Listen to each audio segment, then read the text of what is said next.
We'll start with the Lebanese national anthem.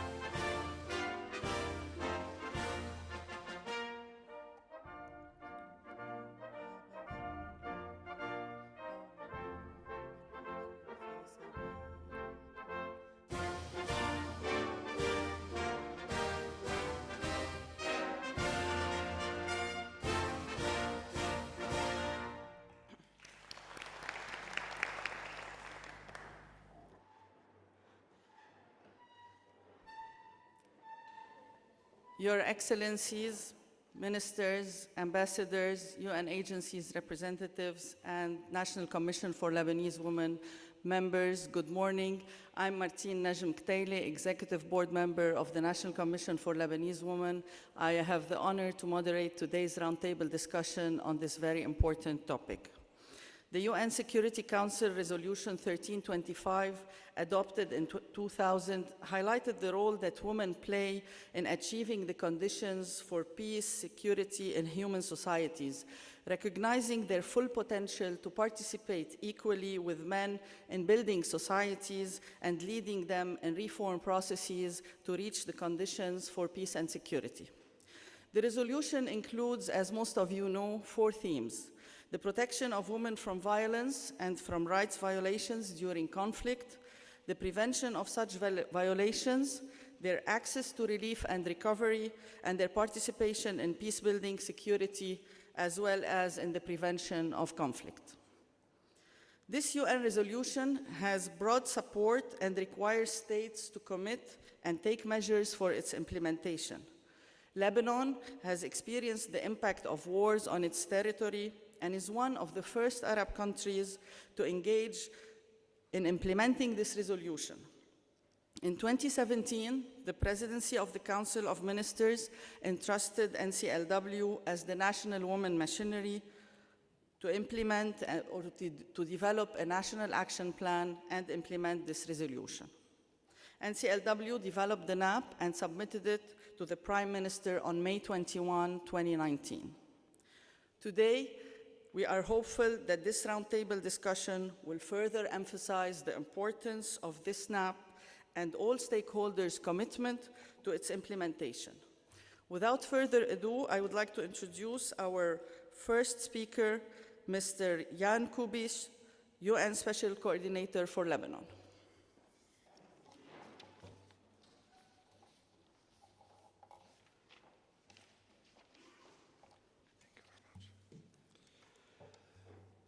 Thank you very much and good morning to everybody. Excellencies, I know that His Excellency the Prime Minister is coming, so also His Excellency Mr. Prime Minister, Excellency Minister Elias Boussa, Excellency Minister Raya Al-Hassan, Madame Claudine Onrukos, Excellencies Ambassadors, UN colleagues, distinguished guests and participants. I'm very much honored to be here with you today. I would like to, first of all, congratulate the National Commission for Lebanese Women under the leadership of Madame Onrukos for their tremendous work and dedication in the development of this country's first draft National Action Plan on Women, Peace and Security. I would also like to recognize the commitment of the government of Lebanon under the leadership of His Excellency Prime Minister Saad Hariri to peace, security and development in Lebanon, and to gender equality, women's empowerment and representation in decision-making. I welcome the government's intention and initial efforts to revitalize its economy and to put it on a sustainable path through structural reforms, working in a spirit of shared responsibility and compromise has resulted in first steps on several government priorities. The early adoption and implementation of this National Action Plan would be another important step towards stability, the extension of state authority, good governance, the rule of law, women's empowerment, inclusiveness, and gender equality. It will strengthen protection, accelerate economic recovery, and lead to more sustainable peace and development. The draft National Action Plan is a result of a consultative process that engaged broad segments of Lebanese society on their concerns and priorities for peace and security, and that reflects the country's collective aspiration, both of women and men. It is a symbol of the importance of women's voices, priorities, and capacities in peace-building efforts. The draft plan on women, peace and security introduces numerous practical measures and tools. In some parts, its implementation has begun, with thanks to the government of Lebanon, the government of Finland, and the Rebecca Dice Foundation. In this regard, I would like to acknowledge the efforts by the Ministries of Interior and Municipalities and of Defense. For example, at the Rome II conference in March 2018, as part of the Capability Development Plan, they pledged to increase the participation of women in all levels of decision-making and have since made substantive progress. Many thanks to both ministers present here for their strong leadership. Excellencies, ladies and gentlemen, it is critical that the national plan is time-bound, costed and implemented in a coordinated manner, and that the government of Lebanon allocates adequate funds and resources to the plan. We all, too, must invest in this plan. Here I would like to thank the resident coordinator, Mr. Lazzarini, and the UN Women for ensuring UN support to the development of the plan. I also thank all other UN partners involved for their commitment and vision. Today's event comes at a timely moment when Lebanon has launched a multi-sectoral reform process, when more than ever the country needs all the tools and capacities to pursue a path of peace, security and stability in a truly inclusive way. Thank you for your attention.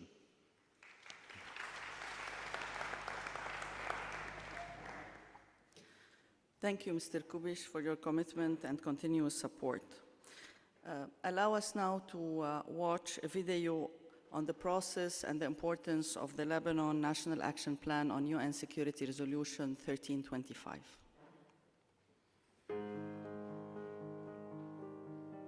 أنا اسمي ليلى، صبية عايشة مع أمي يلي قضت كتير خلال الحرب بلبنان من فقدان زوجها بيي واضطرارها للعمل بعدة وظائف لتعيننا أنا وإخوتي. مرق علينا كتير وما عرفنا كيف نطوط هالصفحة السوداء من الأحداث يلي بوقتها ما كان بإيدنا نغير شي.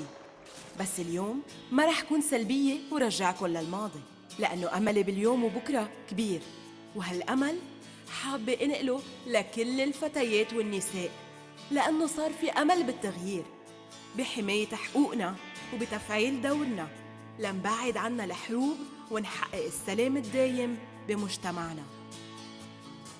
القرار 1325 صدر عن مجلس الأمن التابع للأمم المتحدة ليهتم بموضوع المرأة والأمن والسلام، لتكون المرأة مساهمة بالقرار السياسي والأمني والاقتصادي على مستوى الوطن، لأنه بيعتبرها شريكة أساسية وعندها قدرة تقوم بالوساطات والمفاوضات وتمنع الصراعات وتساعد على تحقيق الأمن والسلام. وهالقرار كمان بيحمي المرأة من كل أشكال العنف والتمييز، وخاصة بحالات الحرب والنزاعات، وبيساعدها لتاخد حقوقها من خلال القانون وتطبيقه، وبناء القدرات بقطاعي العدل والأمن لحمايتها، وبيدعمها بوقت النزاعات والكوارث، وبيحميها وبيأمن لها الخدمات اللازمة. هالقرار بشجعها للمشاركة بالمجالس البلدية والبرلمانية والحكومية، وبيساعدها على الالتحاق بالقوى الأمنية والدفاعية، لأنه المرأة مثل الرجال مسؤولة عن أمن مجتمعها وحماية بلدها. بلبنان كلف مجلس الوزراء الهيئة الوطنية لشؤون المرأة اللبنانية بوضع خطة عمل وطنية لتنفيذ القرار 1325، وهيك تألفت اللجنة التوجيهية لرسم الخطة الوطنية لتطبيق القرار. وتشكلت اللجنة من ممثلين عن الوزارات وعن المجتمع المدني والجامعات، واشتغلوا إيد بإيد مع وكالات الأمم المتحدة لتحديد الأهداف المطلوبة لتأمين تطبيق القرار بركائزه الأربعة: المشاركة، الحماية، الوقاية، والإغاثة. هالخطة بتعتمدها الحكومة وبتنفذها، وهون بيجي دورنا. دعم الخطة وتفعيلها هي مسؤوليتنا كلنا.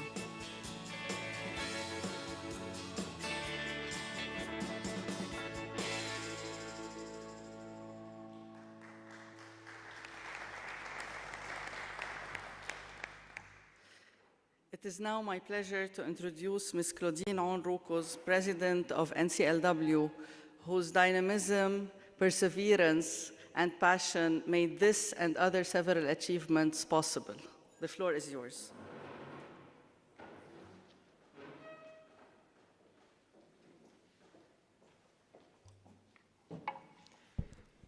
Your Excellencies, Ministers, Your Excellencies, Ambassadors, ladies and gentlemen, it is a great honor to be standing here after 2 years of dedicated work to share with you Lebanon's first national action plan for the implementation of the United Nations Security Council Resolution 1325 on women, peace, and security. Towards the end of 2017, the Presidency of the Council of Ministers entrusted NCLW, the National Commission for Lebanese Women, with the important yet challenging task of developing a national action plan on 1325. Since then, we devotedly embraced our new mission because we knew that this first NAP would be a huge step towards achieving sustainable peace and gender equality in our country. With the support of United Nations agencies, NCLW did not spare any effort in achieving its new mission. The process of developing the NAP was long and challenging, yet fulfilling and rewarding in terms of lessons learned and goals achieved. Today, we can proudly say that Lebanon's NAP on 1325 is the fruitful outcome of close collaborative work between governmental institutions and civil society organizations. The participatory and inclusive approach in devising the NAP was reflected in all the steps of the process: in reaching consensus on strategic priorities and interventions, in developing a monitoring and evaluation framework to assess the progress of the NAP, and finally, in its costing and budgeting. As such, NCLW formed and chaired a 1325 steering committee with government and civil society representatives on board, which was tasked with developing a 1325 NAP that is inclusive and addresses Lebanon's priorities. NCLW held several rounds of consultations with key stakeholders at the local and national levels to develop measurable interventions in accordance with the strategic priorities of our NAP. The involvement and engagement of all relevant partners throughout the development process of the NAP increased national ownership for the plan, along with the commitment of both government and civil society for its full implementation. Accordingly, some governmental entities have already proceeded with the implementation of activities within their scope of work, even before the final governmental endorsement of the plan. The proposed 1325 NAP for Lebanon includes 5 strategic priorities that were defined and agreed upon as follows. First, increase the participation of women in decision-making at all levels, in security and defense sectors, in political and public life, in the economy, as well as in peace mediation and negotiations. Second, engage women in conflict prevention, including raising awareness on human rights and tolerance. Third, prevent and protect women and girls from sexual and gender-based violence, including strengthening coordination mechanisms between different national institutions to respond effectively to gender-based violence. Fourth, integrate women's needs and perspectives in all relief and recovery efforts. Fifth, amend, adopt, and implement laws and policies that will serve to advance the above priorities. Today, we are looking forward to the endorsement of our NAP by the Council of Ministers. Thanks to the support of the President of the Lebanese Republic, General Michel Aoun, and the strong commitment of Prime Minister Saad al-Hariri, we are confident that this step will be successfully achieved within the coming few weeks.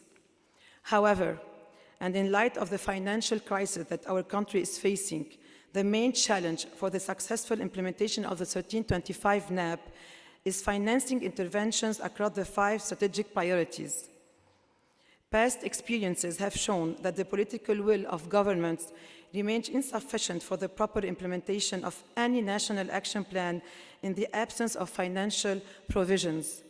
Governments will struggle and even eventually fail in their mission of fulfilling their commitment if no funds are secured for this purpose. NCLW seeks to provide the 1325 NAP with optimal chances of success because our mission goes beyond developing and drafting a national action plan. Our mission is also to ensure its timely and effective implementation to support conflict prevention efforts and contribute to Lebanon's overall security and stability. For this purpose, NCLW led once again a highly participatory process for costing the 1325 NAP. By doing so, we were not only helping the government form a comprehensive picture of its future financial commitments, but also encouraging the international community to financially support activities that fall within their mandate and strategic plans to assist Lebanon. Today's challenge is to secure the needed funds for the implementation of the 1325 NAP. Our hopes are high, especially in view of the clear, solid determination of the international community to support the strategic endeavor thoroughly expressed to us in bilateral meetings and discussions. Ladies and gentlemen, we all dream of a peaceful and stable Lebanon where peace and security are strengthened by women's increased engagements in politics, in security and defense sectors, as well in mediation and peace negotiations. We all dream of a gender-equal society where women and men enjoy perfectly equal rights and benefit from equal opportunities. This 4-year NAP will surely pave the way towards our defined goals of sustainable peace and gender equality. I would like to thank our Prime Minister, His Excellency Mr. Saad al-Hariri, for his unconditional support and his total belief in the crucial role of women's engagement in advancing sustainable peace and development for our country. Our gratitude goes also to all ministers whom, by their presence or one of their representatives, reiterate their commitments toward the women, peace and security agenda. Allow me also to extend our deepest gratitude to all of you, excellencies, ambassadors, and friends of Lebanon, who have reiterated on many occasions the willingness of your respective countries to assist Lebanon in its numerous endeavors, and who have taken time off their busy schedules to join us today and learn more about our 1325 NAP. Last but not least, I personally, and on behalf of NCLW, would like to thank all our partner UN agencies for their constant valuable assistance in supporting Lebanon and in helping us design, draft, and implement our first 1325 National Action Plan. Thank you.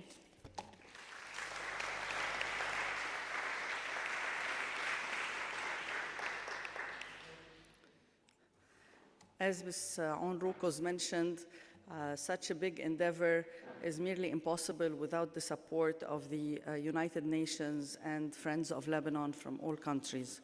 And today's live coverage on national TV is not only a sign of public support at the level of the government, but is also an indication of how important it is for the general public to be aware of such activities and endeavors, as the success of the implementation will be conditional to both public and state support. I will leave the floor now for Mr. Philippe Lazzarini, Deputy Special Coordinator for Lebanon, UN Resident Coordinator and Humanitarian Coordinator, to talk to us about the UN's role in supporting governments with the implementation of the UN Security Resolution 1325.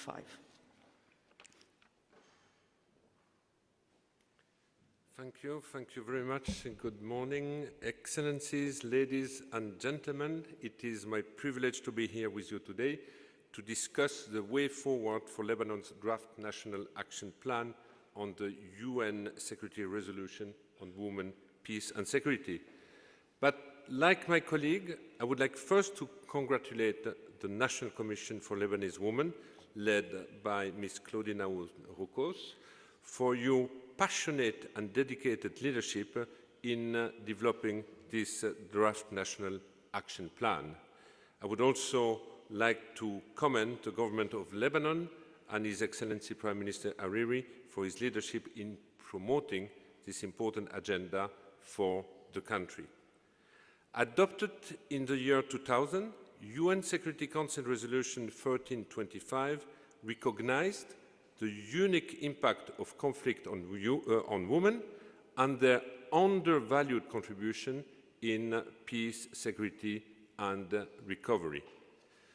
Globally, the Women, Peace and Security agenda has been gaining visibility as policymakers, activists, and women organizations look at it as a key tool for one, national stability, two, for guiding foreign policy, and three, ensuring up gender equality. So far, 79 countries have adopted such a plan, and I hope that Lebanon will be number 80. There is today overwhelming evidence that gender equality and women empowerment are closely linked to stability and peacefulness. Data has showed that when women are more empowered, the state is less likely to experience conflict. They also show that women participation increases the probability of a political agreement lasting at least 2 years by 20%. Finally, we also know that police and security forces are more likely to be accepted if they are representative, and that women are more likely to have their security needs responded to if women are among the security forces. All this means that by building equality, not only we give women a chance to fulfill their potential, but we also build a more stable and developed society. With regard to Lebanon, the National Action Plan reflects the aspiration and hope of the Lebanese people, who have engaged in its development to identify national priorities for peace and security. The focus of the National Action Plan is to increase women's participation across a range of domains, and we heard it before by the chair of the National Commission. This includes decision-making at the political and public life level, in the economy and the security sector level, including the participation in peace negotiation and mediation. These priorities are even more important to be urgently addressed, noting that Lebanon poorly ranks 140 of 149 in Global Gender Gap report published in 2018 by the World Economic Forum, ahead of only Saudi Arabia, Iran, Syria, Iraq, and Yemen in the region. Ladies and gentlemen, the mere existence of a national action plan does not guarantee its implementation. Political will over its implementation is a first key step, and hopefully we will hear soon about the plan endorsement by the Council of Ministers. Once approved, the next challenge will be its implementation, which will require human resource capacity, budget allocation, and monitoring framework. While the government has already allocated $1.4 million, the full implementation of the National Action Plan requires nearly $14 million. Without this resource, many actions in the plan will be left unactionable. The good news is that the Lebanon plan is already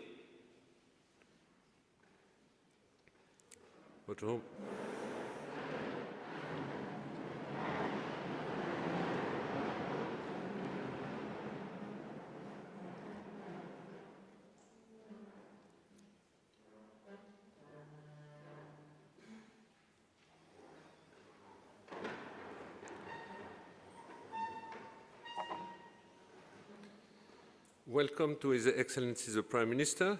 And you arrived at the time I was highlighting good news on this National Action Plan.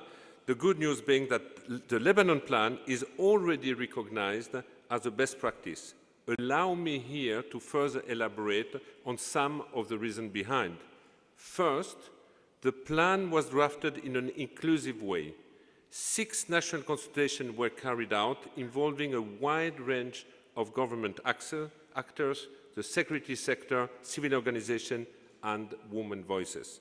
Second, the plan lays out a focused timeline around key priorities, and it pays careful attention to monitoring, training, and costing. And third, the plan links closely to existing plans, such as the National Strategy for Women in Lebanon, the National Action Plan for Human Rights, the National Strategy to Prevent Violent Extremism, and the Strategy to Combat Violence Against Women and Girls. These links aim at leveraging and catalyzing action on peace, security, and women's rights. So this plan does not come from nowhere. It's a building up of previous effort here in the country. And finally, the government has made a financial commitment to the plan as underlined in the remark of the UN Special Coordinator. I'm also pleased to share with you that the United Nations is finalizing a joint programming on women, peace and security to support the government of Lebanon with the implementation of this action plan over a period of 4 years. This initiative is a partnership between the National Commission for Lebanese Women, UN Women, ESQA, the Office of the Human Rights, UNDP, UNFPA, and UNIFIL, the one UN voice supporting the implementation of this National Action Plan. The UN support will focus on providing technical assistance, including monitoring, reporting, and evaluation capacity, as well on supporting resource mobilization for the national institution and civil society organization. Excellencies, ladies and gentlemen, the National Action Plan offers Lebanon an important framework for advancing gender equality and contributing to the shoring up Lebanon's security. In articulating its vision for peace and security in country, it is both ambitious and realistic. Ambitious in striving for women's equal representation in decision-making, and realistic in understanding the very real challenges that Lebanon faces and how women can meaningfully contribute to addressing this. We know that change takes time. With Lebanon's commitment to empowering women, we have a partner interested in driving change with us. Thank you for your partnership, and I look forward to continuing to work with all of you on this important agenda that unites us for peace, equality, and inclusion. Thank you.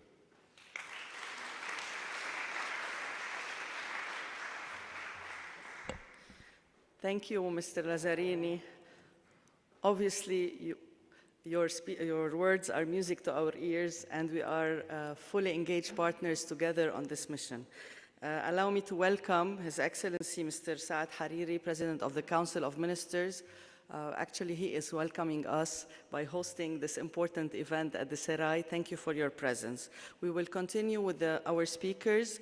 Of course, when we talk about peace and security, it is very much linked to the UN peacekeeping mission in Lebanon, UNIFIL. To talk more about the implementation of UN Security Resolution 1325 through UNIFIL's work in Lebanon, Mr. Imran Riza, Deputy Head of Mission, will address us.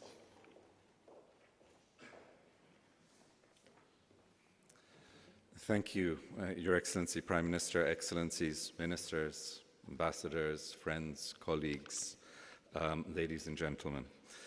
Like my colleagues, I would really first like to congratulate Lebanon and the National Commission for Lebanese Women on the preparation of this first National Action Plan to implement Resolution 1325. When it is adopted, the plan will put Lebanon among the first countries of the MENA region with a national framework to advance the women, peace and security agenda. As a UN peacekeeping mission, UNIFIL places, obviously, women, peace and security agenda among the main features of its work in southern Lebanon, where gender considerations and the specific security needs of women and girls are integrated at the strategic, tactical and operational levels. In lines with the objectives of the United Nations, the mission develops activities in support of the empowerment of women and girls and conducts contingency plans for their protection. I'm pleased to report that, like in Lebanon, UNIFIL's attention to issues on the women, peace and security agenda is only growing, is only getting greater.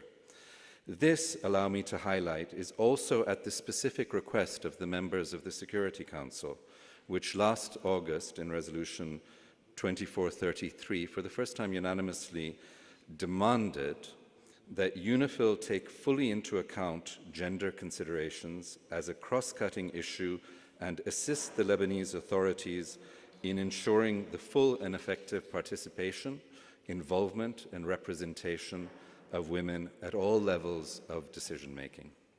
The Security Council further requested enhanced reporting by UNIFIL to the Security Council on this issue. Ladies and gentlemen, I am here to assure you that UNIFIL takes this new specific mandate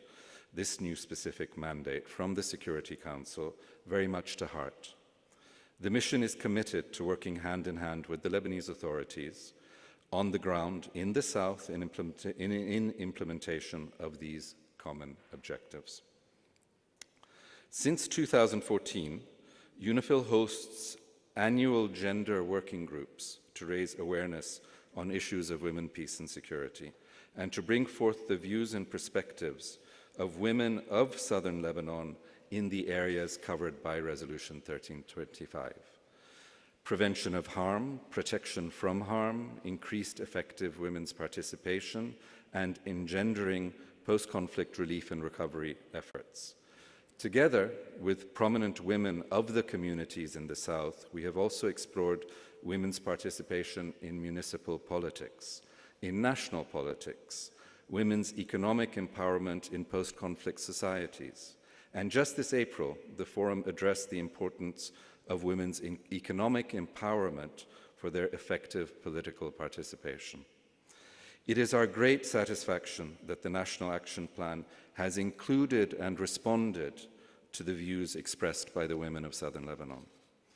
In accordance with peacekeeping requirements, UNIFIL allocates a minimum of 15% of our quick impact project budget to projects that are focused on building the capacity of women in order to ensure their effective participation, involvement and representation at all levels of decision-making. An ongoing project on training women mediators in southern Lebanon, which is conducted in coordination with UN Women, is benefiting from this funding. Once trained, participants will join a network of women mediators in the region to make their skills available for conflict management in other settings. Honorable guests, next year, 2020, will be a strategic year for women, peace and security issues, as we will be marking a number of anniversaries. There's the 20th anniversary, of course, of Resolution 1325, the 25th anniversary of the Beijing Declaration and Platform for Action, the 5th anniversary of the SDGs and the Paris Climate Agreement, and the 75th anniversary of the UN. Let us use these milestones to amplify the momentum in favor of the women, peace and security agenda and improve the lives of women through participation, justice and peace. Beyond these global milestones, let us continue to focus in our daily work on the messages, acts and policies which can bring us closer to the goal of gender equality. Within its means and area of deployment, UNIFIL is ready to work with you in support of the National Action Plan and our common objectives. We are ready to support you in the South, and we look forward to our future achievements. Thank you very much.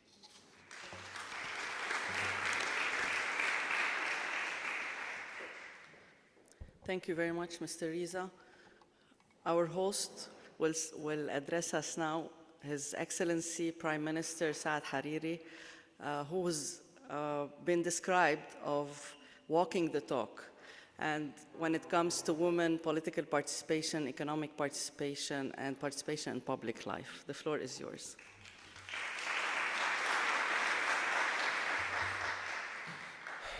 Good morning, and thank you all for being here today. In 2017, my government entrusted the National Commission for Lebanese Women with the task of developing a national action plan on UN Security Council 1325.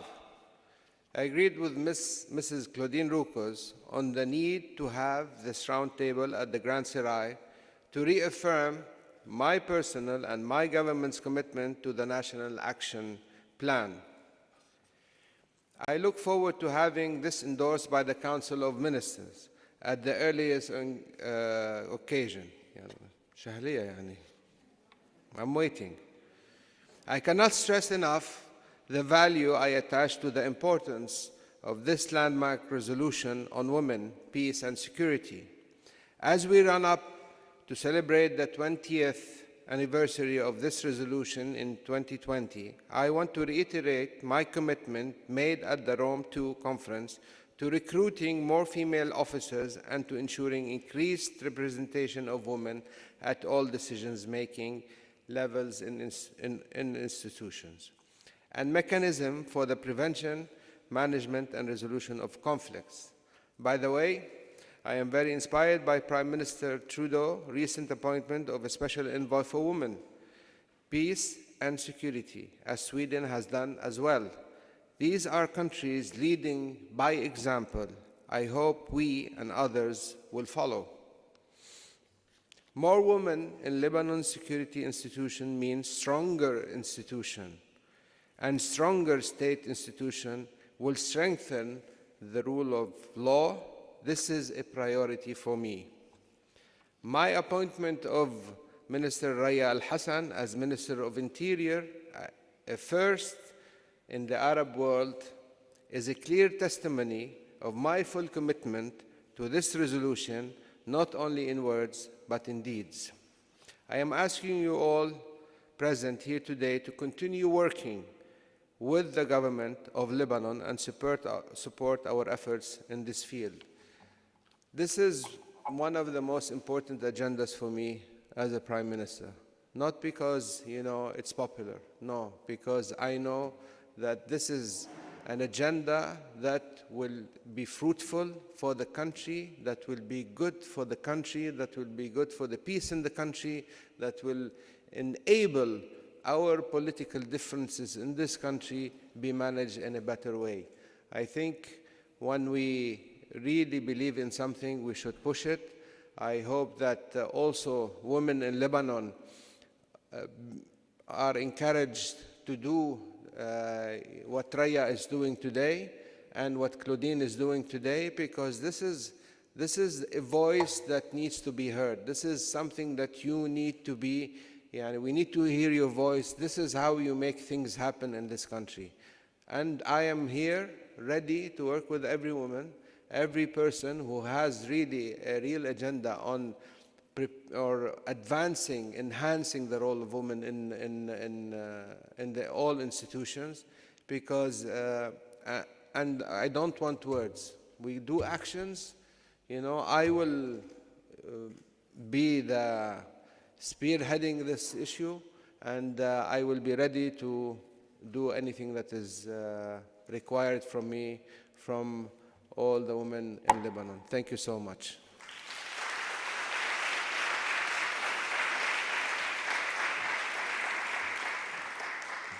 Thank you very much, Mr. Prime Minister, for your support and commitment to women issues in general and to the National Action Plan for the 1325.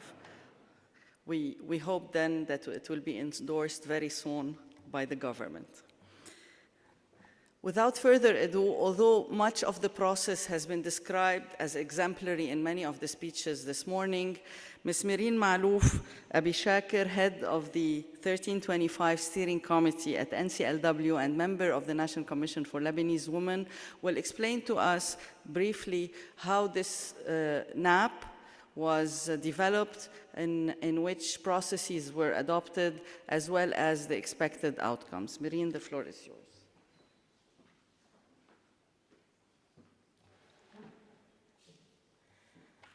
Good morning, Your Excellency, our Prime Minister, Mr. Saad al-Hariri, Excellencies, ladies and gentlemen.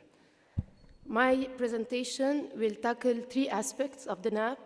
The first one is the process adopted for the development of the NAP, then the costing of the NAP, and the third one will be the strategic priorities and main interventions included in the NAP. So, as you know, in 2017, the Presidency of the Council of Ministers requested from NCLW to develop a national action plan on United Nations Security Council Resolution 1325. NCLW wanted to adopt a participatory and an inclusive approach to develop this NAP with governmental institutions and civil society organizations. Therefore, we formed and chaired a 1325 steering committee with 6 ministries on board: the Ministry of Defense, the Ministry of Social Affairs, the Ministry of Interior, the Ministry of Foreign Affairs, the Ministry of Justice, and the former Ministry for Women's Affairs. We had civil society also on board. We had an organization that advocates for the participation of women in politics, Women in Front, another one that advocates for the protection of women from all kinds of violence, Abad, and an academic institution, the Institute for Women's Studies in the Arab World, that is affiliated to the Lebanese American university. The United Nations agencies, 6 of them, were with us in this steering committee. They played a very important role because they were the technical advisory board. We had UN Women, ESQA, UNFPA, OHCHR, UNDP, and UNIFIL. UN Women played the role of the General Secretariat, and we thank them for all the efforts. The first task of this steering committee was to gather the national priorities that came out from previous local and national consultations that were made in Lebanon since 2012. These consultations were made by the civil society, by NCLW, or other governmental institutions or UN agencies. So we gathered these national priorities. We had a one-day retreat, all the members of the steering committee, and we adopted a list of these national priorities. The second step was to translate these national priorities into measurable interventions. But we wanted to have a wider range of representation of the government and of the civil society. Therefore, we organized 6 sectoral meetings.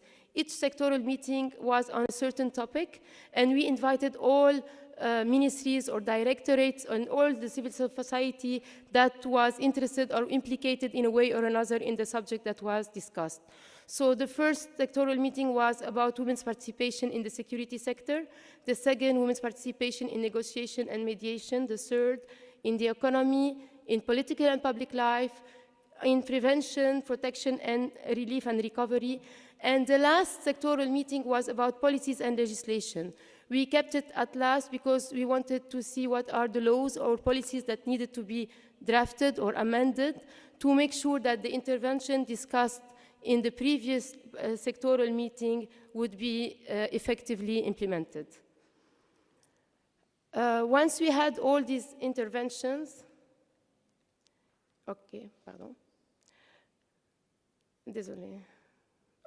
Once we had all these interventions, we gathered them and we started drafting the NAP. We drafted the NAP and we hired an expert to work on a monitor and evaluation framework to help us assess later on the progress made in the implementation of the NAP. The steering committee adopted the NAP. We had a meeting and they voted and we adopted the 1325 NAP. The second step was, because NCLW believes that its mission is not about only drafting the NAP, but to make sure it will be implemented later on, So, and we know that it needs some funds. Therefore, we did a 2-day costing workshop. Again, it was a participatory work because we invited all ministries and directorates, governmental directorates, to participate in this 2-day workshop. From ministries and directorate, we had 2 representatives, 1 representative in charge of strategic planning, because sometimes an intervention would be subdivided in several interventions, and another representative in charge of budgeting to be able to budget these interventions.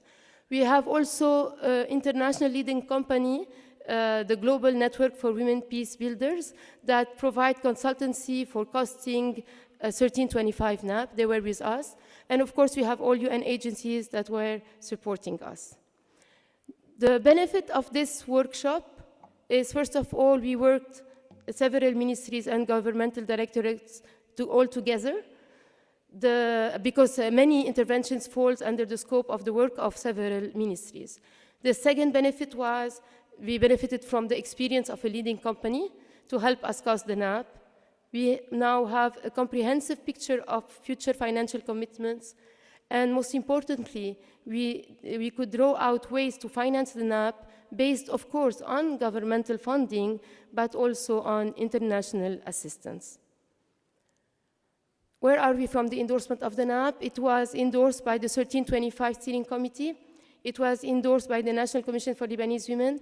We handed it to our Prime Minister 3 weeks ago, and hopefully it will be endorsed by the Council of Ministers very soon. The characteristic of this NAP, it's a 4-year action plan. It ensures that women, peace and security commitments become reality through policy change and action. It includes 5 strategic priorities with realistic, measurable, and costed interventions. It designates the institutions responsible for carrying out specific interventions. So now, what are the 5 strategic priorities that are included in our NAP? We have the first one, to increase the participation of women in decision-making. Second, prevention of conflict. Third, prevention of sexual and gender-based violence and protection of victims. Fourth, relief and recovery. And the last, normative frameworks.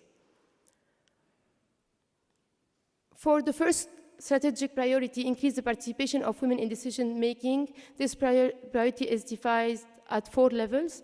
The first one is in the security and defense sectors.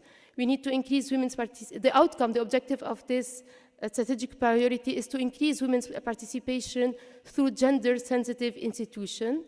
Therefore, the plan is to carry out a gender assessment in security and defense institutions, provide gender-sensitive trainings, and remove obstacles to women's increased participation.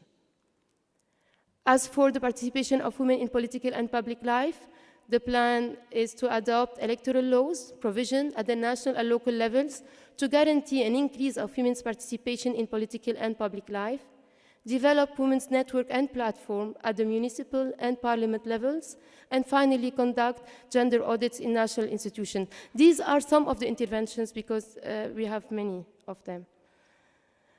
As for the mediation and peace-building process, we need to increase the representation and participation of women in national dialogues, peace negotiation and mediation. For that, we need to increase women's engagement in conflict prevention and peace-building efforts. We need to build women's capacity as mediators and to form and support women's mediation networks at the national and local levels.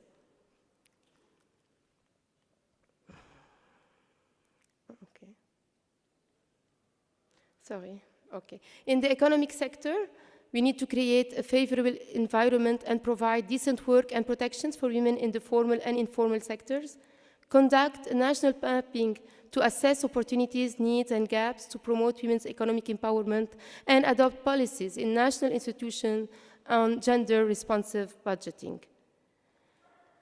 The second strategic priority is prevention of conflict. To be able to do that, we need to foster dialogue and trust to prevent the outbreak of conflict and to engage women in decision-making processes and responses related to conflict prevention. We need to develop a gender-sensitive curriculum on peace education in universities and schools. We need to promote women's role in preventing violent extremism. We need to develop and implement gender-sensitive early warning system and response mechanism. The priority 3, prevention of sexual and gender-based violence and protection of victims. We adopted in the plan a holistic protection system for victims or survivors of GBV by providing support to the unit in the ISF, Internal Security Forces, to receive and respond to SGBV complaints, increase access to multi-sectoral services, including to shelter, redress, and health services, equip social development centers with functioning facilities and qualified human resources, and of course, improve the capacity of the justice, security, and health sectors to provide adequate protection for girls and women. The priority 4, relief and recovery. The aim is that women and girls participate and benefit from relief and recovery efforts. For that, we need to conduct a gender analysis to inform humanitarian crisis response plan and programs, increase the capacity of humanitarian personnel in governmental agencies to deal with women's needs, and create economic opportunities in host communities in consideration with the needs of the Lebanese and displaced women. The last priority is the normative framework. I can divide it in two. The first one is to establish a unit of experts to conduct gender training for parliamentary committees to ensure that gender is mainstreamed in all laws before Parliament. The second one would be to adopt, amend, and implement laws and policies that prevent gender discrimination and protect women. Some of the laws that are included in the NAP are the electoral law, the law on domestic violence, anti-trafficking law, child marriage law, labor code and social security law, and the nationality law. Thank you very much for your attention and your support. Merci.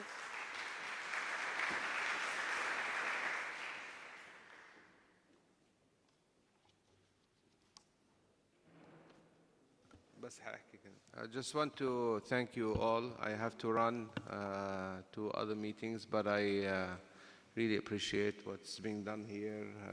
Claudine and Raya and everyone here, Lies and all the ambassadors and all the international institutions and all our brave women who are working in such a very amazing, doing amazing things.